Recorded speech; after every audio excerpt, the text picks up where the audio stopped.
Dans le livre des Chroniques, au chapitre 25, premier livre des Chroniques dans l'Ancien Testament, David en fait met en place des groupes de chanteurs. C'est ce que Dieu lui a inspiré. Et il y a 24 groupes pour que des gens louent l'Éternel, louent Dieu pendant les 24 heures de la journée, nuit et jour. Et c'est vraiment impressionnant de lire ça. On voit que c'est des gens qui se sont formés à l'art de louer, à l'art de chanter. Et on voit qu'en fait, ils vont louer tout le temps. Et moi, ce que ça m'inspire, et ça me fait penser à ce que disait un de mes professeurs de théologie, c'est la louange objective. C'est-à-dire qu'il y a des moments, en fait, quand c'est notre tour, puisqu'ils étaient désignés, et toutes les heures, il y avait un groupe qui louait.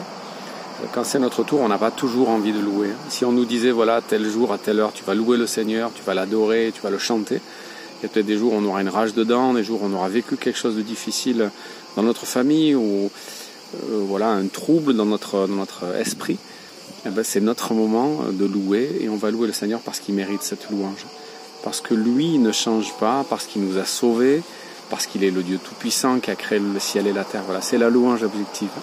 Quelle que soit notre situation, notre état, quelles que soient les épreuves qu'on rencontre, on peut continuer à louer le Seigneur. Et cet épisode du peuple d'Israël, chapitre 25, nous le rappelle.